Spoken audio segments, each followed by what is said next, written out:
flowers in the fields,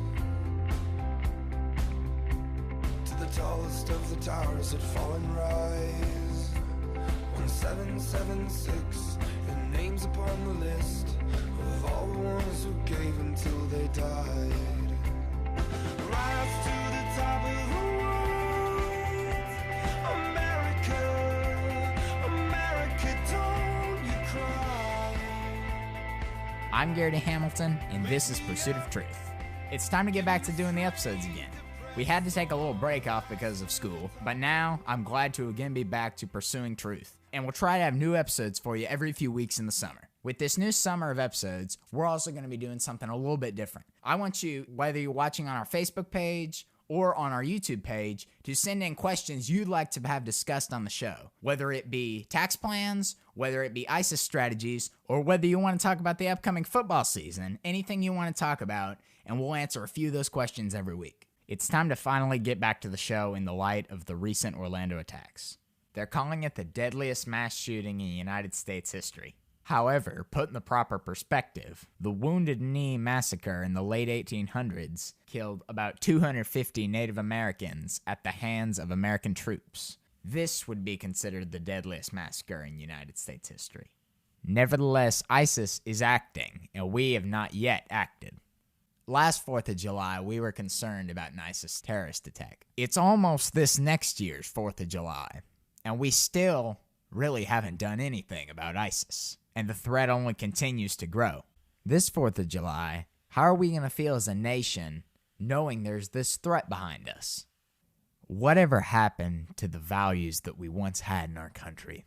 You know, we were once a country that wanted ourselves to be free, and we wanted to have liberty, life, and the pursuit of happiness. America was founded on these three principles: life, liberty, and the pursuit of happiness. You have the choice to make your own choice, you know, whether it's going to be a good decision or a bad decision, and you don't have to rely on the government telling you what choices you're allowed to make. And they're not there to bail you out of your bad choices. It's your job to work back up from that bad choice to success. And that's what the American dream is about. And the government's job is simple: to protect the liberty of the individual. The government right now is not what we founded it to be, and it's not what it used to be. And we're blessed to live in a country as great as America, but I don't want this country to turn into what it's turning into. The government has so overstepped its role that we originally gave it, to protect the rights of the individual, that now everything is falling out. Our borders aren't secure from illegal aliens. Our borders aren't secure from terrorists. Our economy is falling and falling and falling. And it's because all that we're doing is trying to defend people when they get their feelings hurt, whether the offenses may be just or unjust.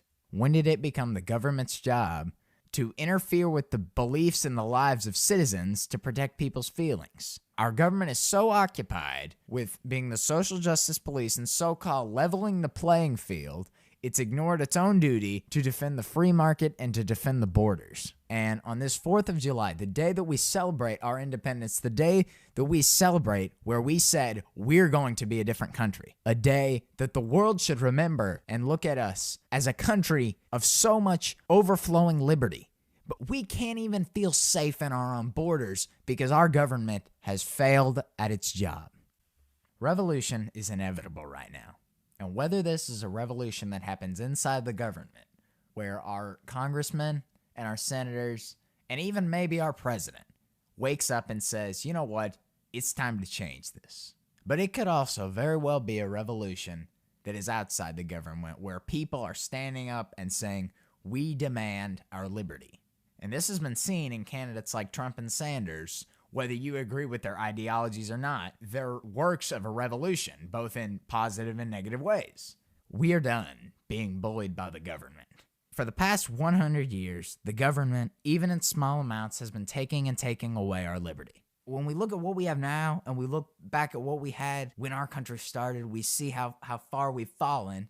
And as Ronald Reagan said, freedom isn't something we pass to our children in the bloodstream. It must be fought for. And it's time to defend our freedom and not take our God-given liberty for granted. It's time to celebrate that we're Americans and stand for it. Not just say, oh, we're free and it's always going to be like that, because it won't. We have to keep defending our freedom, and we can't stop now, because if the government does not continue to defend our nation's freedom, we, the people, will. God has blessed our country with more riches than any other in the history of the world.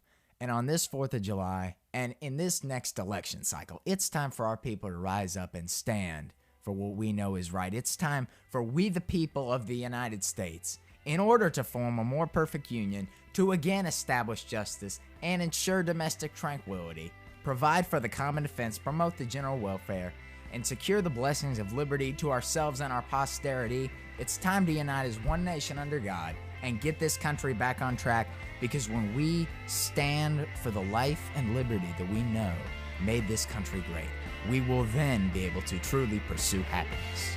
I'm Garridy Hamilton, and this is Pursuit of Truth. Rise to the top of the